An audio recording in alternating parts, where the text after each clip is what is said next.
Bien, alors comment fonctionne-t-il cet effet miroir? Eh bien en fait, donc je vais sélectionner les éléments qui sont ici, et puis je vais donc, grâce à cet outil miroir, les reporter de l'autre côté.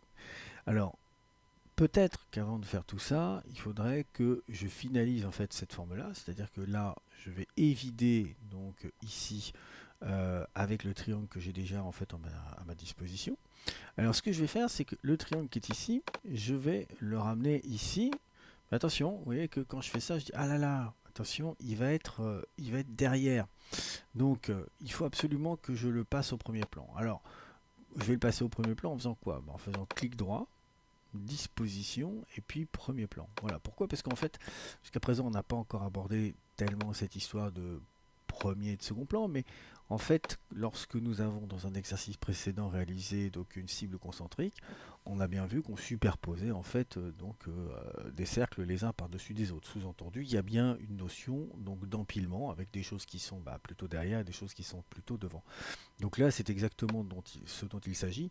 Cet élément, il était présent au début de notre exercice.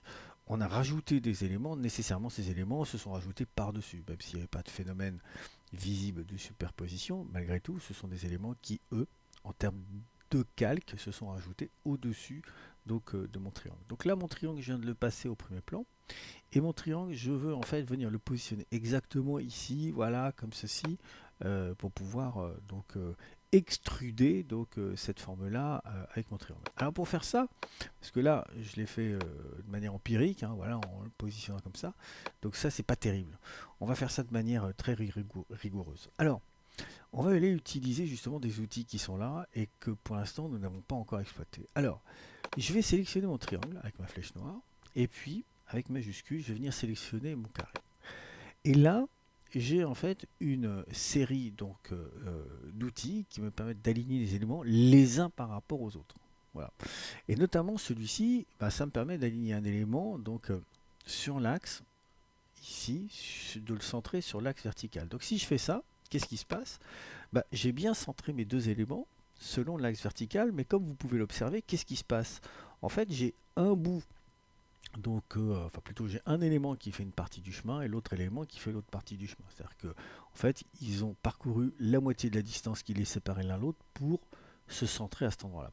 C'est pas idéal, c'est pas idéal, il y a mieux à faire. Donc je vais annuler et je vais recommencer. Donc je vais dire je sélectionne toi, le triangle, je te sélectionne toi, le rectangle avec majuscule. Je lâche bien les touches de mon clavier, mais par contre, je viens indiquer à Illustrator que cet élément, c'est l'élément fixe et que c'est l'autre qui doit en fait se déplacer. Donc pour indiquer en fait ce que je veux à Illustrator, il faut que je sursélectionne cet objet. Donc le sursélectionner, c'est recliquer dessus.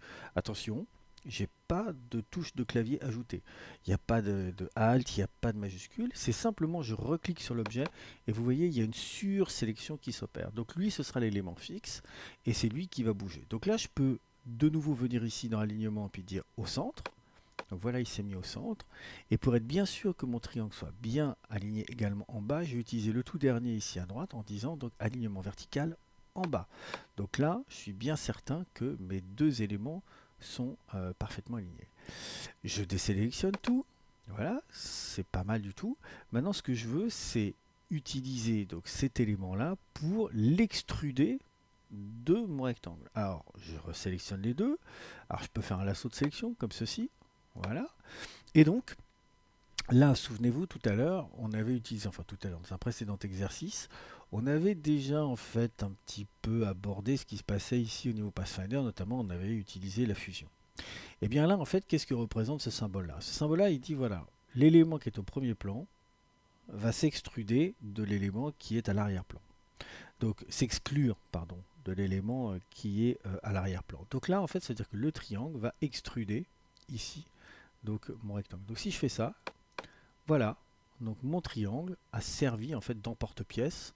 Voilà, donc cette forme-là, vous voyez maintenant si je la déplace, hein, voilà, il n'y a plus en fait rien du tout.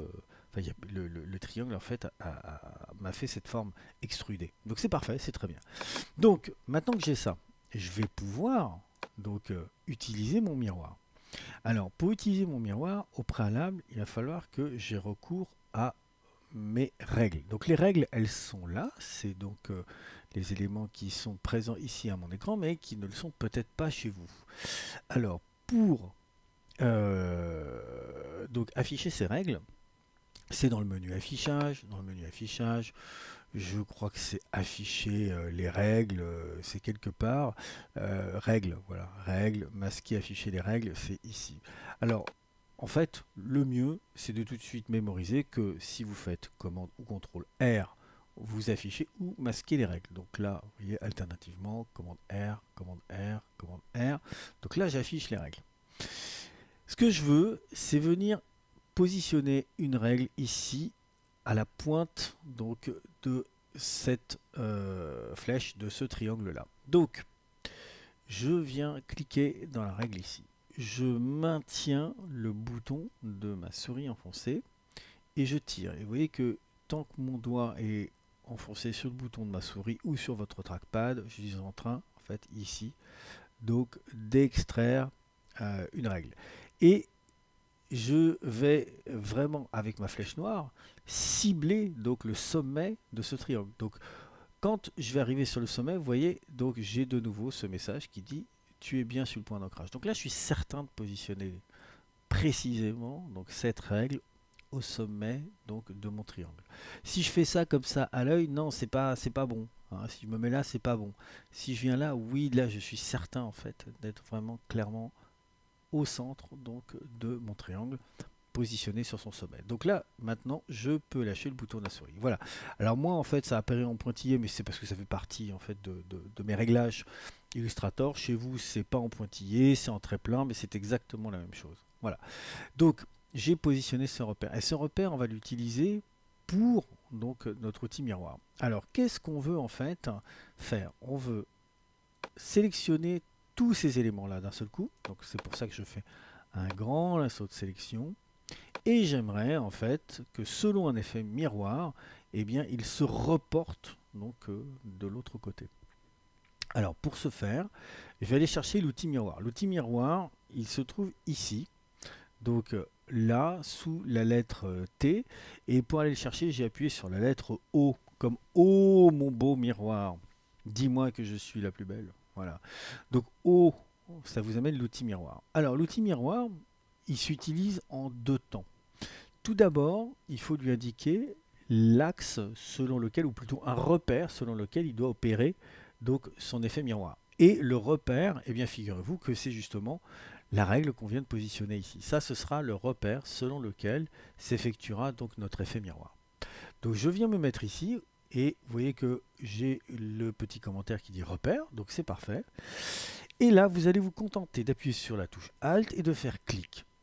Donc Alt-clic, ça vous amènera à la boîte de dialogue suivante, qui s'appelle miroir bien entendu. Et là, donc, soit, eh bien, en fait, Illustrator est réglé sur miroir horizontal et puis vos éléments, ils sont partis se promener dans le haut du document.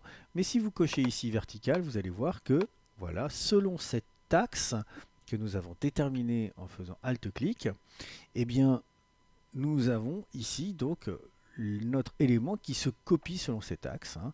Voilà, en effet miroir.